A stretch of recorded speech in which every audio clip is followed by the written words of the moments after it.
शायद कि मेकर और एडीएम बोथ लॉगिन को लॉगिन कर लेंगे। आफ्टर लॉगिन आप जो है मेकर आईडी पे जाएंगे और चेक करेंगे कि आपका करंट डे बुक क्लोज है कि नहीं क्लोज है। हम गए डे बुक पे, हमने सबसे पहले देखा कि हमारा करंट डे बुक कहाँ तक क्लोज है। मैंने बहुत बढ़िया से इसे देख लिया, हमारा दोनों करंट डे बुक 31/3 तक क्लोज है। आप अपना देख लीजिएगा। उसके बाद आप अपना रिपोर्ट सेशन में जाइएगा और महीने का जो है कैश बुक खोलिएगा, month account wise cash book report. आप अपने अकाउंट के, अगर 2 अकाउंट है 2, अगर एक है तो एक, सिंगल अकाउंट है तो एक, account wise cash book report खोलिएगा। आपका रिपोर्ट कुछ इस तरह से खुलेगा। रिपोर्ट में आप लास्ट में आइएगा, यहाँ पे आप देखेंगे आपका लास्ट में क्लोजिंग बैलेंस शो करेगा। जैसे ये क्लोजिंग बैलेंस, हम आपको थोड़ा जूम करके दिखाते हैं। यहाँ पे क्लोजिंग बैलेंस ये इतना है क्लोजिंग बैलेंस। ये आपके कैश बुक और जो पासबुक है मैच होना चाहिए। अगर आपने कोई ऐसा वाउचर, आपके पीएफएमएस पे कोई वाउचर पेंडिंग नहीं है तो बिल्कुल मैच होना चाहिए। अगर पीएफएमएस पे वाउचर पेंडिंग है तो आपके कैश बुक में, अर्थात इसमें जितना के वाउचर पेंडिंग है पासबुक से उतने अमाउंट ही इस पे ज्यादा होना चाहिए, उससे ज्यादा नहीं होना चाहिए। अगर ये सही है तो इसका मतलब आपका बिल्कुल कैश बुक बिल्कुल एग्जैक्ट ऑनलाइन कैश बुक सही है। उसके बाद आप क्या करेंगे, अगर आपका कैश बुक सही है तो आप मेकर आईडी से आपने डे बुक चेक ही किया था, आप एडीएम आईडी पे जाएंगे और मंथ बुक इसका क्लोज कर देंगे।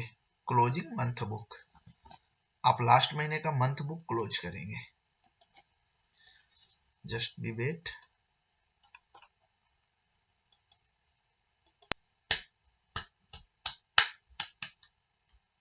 देखिए दोस्तों, मंथ बुक क्लोज हो गई है। आफ्टर मंथ बुक क्लोजिंग हम ट्रांजेक्शन पे जाएंगे और बैंक रिकंसिलेशन करेंगे, ऐड करेंगे और यहाँ पे अपना बैंक हम चूज करेंगे।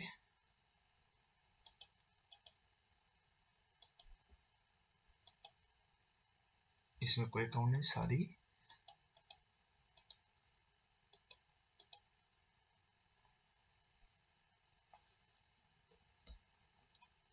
दोस्तों ये आपका जो है दिखा रहा balance as per cash book. अभी हमने आपको बताया था, अगर ये as per balance cash book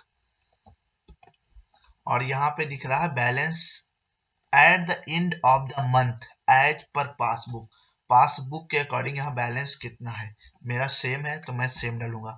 अगर आपका सेम नहीं है तो आप सेम नहीं डालेंगे, जो आपके पासबुक में है वही डालेंगे।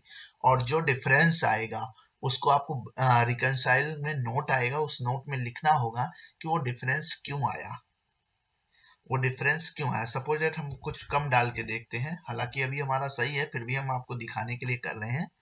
हम कुछ डाल के देखेंगे तो यहाँ पे बताएगा amount difference D and E, D और E closing balance as per cash book और balance as per bank account इतना।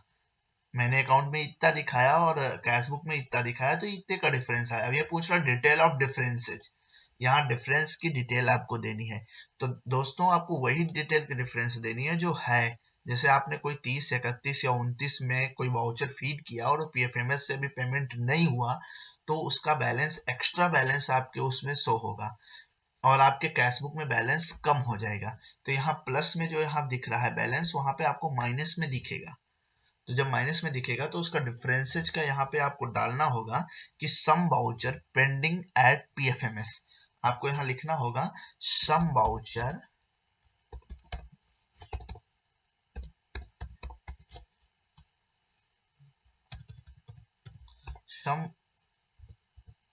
सम वाउचर पेंडिंग एट पीएफएमएस। आप यहाँ लिखेंगे some voucher pending at PFMS, उसके बाद इसको फ्रीज कर देंगे या सेव कर देंगे।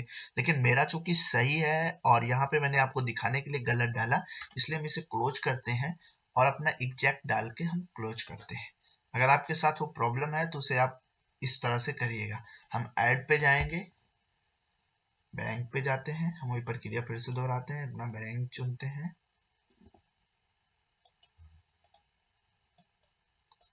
चूज योर अकाउंट, हमने अपना अकाउंट चुना। उसके बाद हम यहाँ पे गए, इसको इसे हमने कॉपी किया, आफ्टर कॉपी हमने यहाँ पे पेस्ट मारा और ये कर दिया। उसके बाद हम इसका क्या करेंगे, रिकंसाइल करेंगे, रिकंसाइल करके हम इसको फ्रीज कर देंगे। तो दोस्तों हमने अपना रिकंसिलेशन पूरा कर लिया, मंथ बुक क्लोजिंग पूरा कर लिया और उसमें जो समस्याएं थी उनका कुछ डिस्कशन कर लिया। आफ्टर डिस्कशन हम जाएंगे पीरियड इन प्रोसीजर पे, पीरियड इन प्रोसीजर से हम जाएंगे क्लोजिंग डे बुक, यहाँ पे आपको मिलेगा, ये सब एडीएम लॉगिन से हो रहा है दोस्तों, ध्यान, क्लोज ईयर बुक। हम क्लोज ईयर बुक पे जब जाएंगे तो यहाँ पे हमारा ऑप्शन माने पूछेगा, are you sure you don't want to rectify any misclassified voucher using March supplementary module, once the yearbook is closed you would not be allowed to add any further rectification। अगर आपने एक बार yearbook close कर दिया तो आप further कोई भी रेक्टिफिकेशंस add नहीं करते हैं। अगर आप ओके करते हैं, यहाँ क्लोज ईयरली बुक पे क्लोज करते हैं तो आपका ईयर बुक क्लोज हो जाएगा और आप 19-20 से 20-21 में प्रवेश कर जाएंगे। यहाँ पे क्या क्या क्लोज होता है, क्लोजिंग बैलेंस रिपोर्ट होती है, बैंक रिकंसिलेशन क्लोज होता है, डिडक्शन रिपोर्ट क्लोज होती है, और cheque issue but not yet present भी क्लोज हो जाता है, cheque deposit but not yet released ये भी हो जाता है, और cheque received but not yet deposit. आप जैसे करेंगे ये सारे प्रोसेस आप मतलब 19-20 आपका पूर्णतः क्लोज हो जाएगा और आप 20-21 में प्रवेश कर जाएंगे। तो आप ईयरली क्लोज ईयरली बुक पर क्लिक करेंगे, मुश्किल से 30 से 40 सेकंड में आपका पूरा ईयर क्लोज हो जाएगा। तो इस तरह से आप ईयर